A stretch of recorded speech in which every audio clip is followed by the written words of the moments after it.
ازيكم يا بنات؟ عاملين ايه؟ يا رب تكونوا بخير.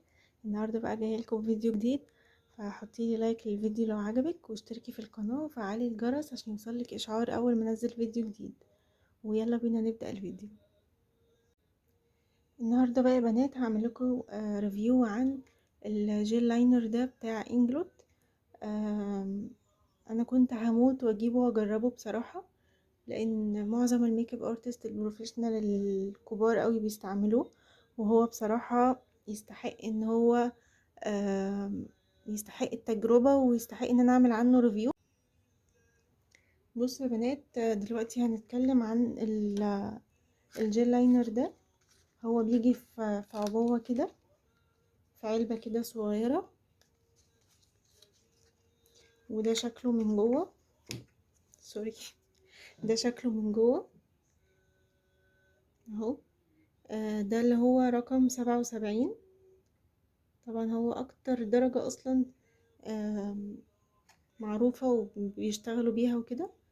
الجيل لاينر ده بصراحة هو حلو قوي. هو سعره غالي شوية وبالنسبة لاستخدامه فهو بصراحة مش اي حد يعرف يستخدمه، لان هو صعب شوية. هكلمكم بقى عن الجيل لاينر ده، عن سعره وممكن تجيبوه منين. لو انتي في اسكندرية ممكن تطلبيه منين. آه بصوا، انا من فترة كده لقيت جروب على الفيسبوك، بنوتة من المنصورة تقريبا بتبيع ميك اب تقسيم. فانا الوقت ده ما كنتش عارفة ان في يعني ما كنتش عارفة فكرة الميك اب اللي بتباع تقسيم ده، ما شفتهاش في حتة بصراحة غير عندها. فلقيت ان هي بتبيع الجيل لاينر ده، بتقسمه لحد الربع كمان ولحد التمن. يعني بتبيع منه تمن كمان، انتوا متخيلين؟ فدخلت كلمتها وسألت عن سعره كده، قالت لي ان هو النص آه النص تقريبا كان ب150. لا يا بنات، انا افتكرت هو كان النص كان ب170. ب150 ده لو هتحطهولك في عبوة تانية غير العبوة بتاعته. فانا برضو عشان ميك اب ارتست، فانا برضو بيهمني الشكل، وبيهمني ان انا الحاجة اللي هجيبها حتى لو هجيبها تقسيم يكون شكلها في العبوة بتاعتها الأصلية. ف كلمتها وقلت لها ان انا عايزه نص منه علشان بس اجربه. قلت لها ان انا عايزاه بالعبوه بتاعته وكده. ووصلني في شحن لحد اسكندريه. فاكتشفت بعد ما وصلني ان انا لقيته بيتباع في جروبات تانية وبنات في اسكندريه هنا جنبي قريبين مني، ان هو بيتباع كامل ب280. انا بقى كنت جايبه نص نص بس بالتوصيل ب230. فانا لو كنت حطيت 50 جنيه تاني زياده وكنت جبته كامل كان هيبقى احسن. بس يعني مش مهم، انا ما كنتش اعرف. انا دايما طول عمري عارفه ان هو سعره ما بيقلش عن ال 300 جنيه. ما يعني عمري ما شفت اصلا سعره اقل من 300 جنيه. فانا لما لقيته عند البنوته دي تقسيم، فقلت ان انا اجيب نص بس على اساس ان انا لسه هجربه. يعني انا برضو ما اعرفش، ما جربتوش قبل كده. انا كان عندي جيل لاينر ميبيلين وكنت وريته لكم قبل كده في فيديو، اللي هو لو الجيل لاينر نشف منك ازاي ترجعيه طري تاني. فانا كنت مجربه ميبيلين بس ما جربتش انجلوت قبل كده، فقلت هجيب نص بس على اساس ان انا هجربه يعني. بس المهم ان انا جبت النص بالتوصيل ب230. بعدين لقيت جروبات تانية بتبيعه ب280. فهو عامة سعره مش هيعدي 300 جنيه. يعني انتي لو عايزة تجيبيه لقيتي سعره اكتر من 300 جنيه، فدوري عليه تاني، لان هو معظم السيلر دلوقتي بيبيعوه ب280 ب290 300، اخره مش هيعدي 300 جنيه اصلا.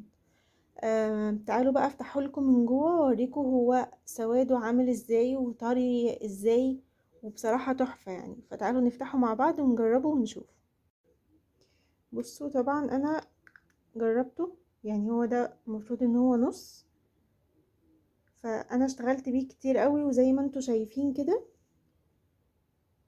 بصوا انا باخد يعني حتة صغيرة جدا، لان هو حتة صغيرة بس بترسم، يعني بترسم حلو قوي، مش بيحتاج ان تستخدمي منه اصلا كتير.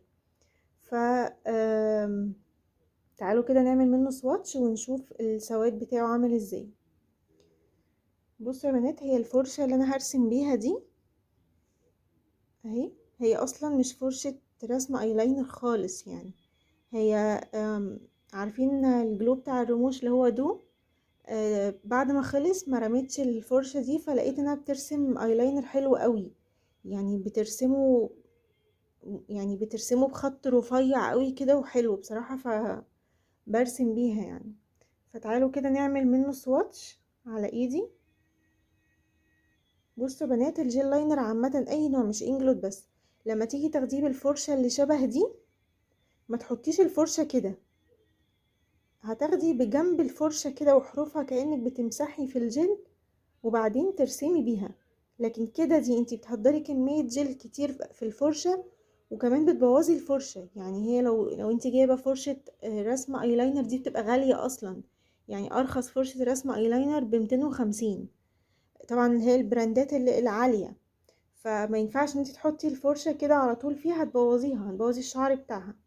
فهو انتي تمسحي كده على الجل عشان تعرفي تاخدي كمية بسيطة وفي نفس الوقت ما تبوظيش الفرشة. تعالوا كده نعمل منه سواتش.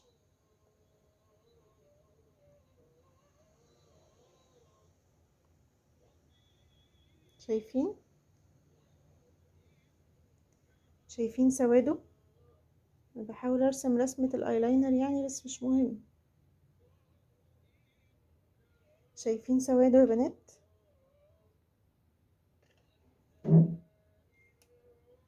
ثواني اوضح لكم بس الصورة. شايفين سواده؟ هو سواده تحفة جدا. ما جربتش قبل كده ايلاينر ولا حتى جيل لاينر زيه. يعني ميبلين حلو مش وحش، بس مش بالجودة دي ابدا خالص. يعني هو سواده حلو بس مش كده. وحتى الثبات برضو مش زي انجلوت. انجلوت بينشف و... وبيثبت وبيبقى شكله حلو قوي. بصوا بقى يا بنات، مميزات الجيل لاينر ده ان هو طبعا ووتر بروف، يعني ممكن تستعمليه كمان. يعني انا بحطه للعرايس جوه عينيهم زي الكحل، لانه بيديني سواد حلو قوي في العين من جوه.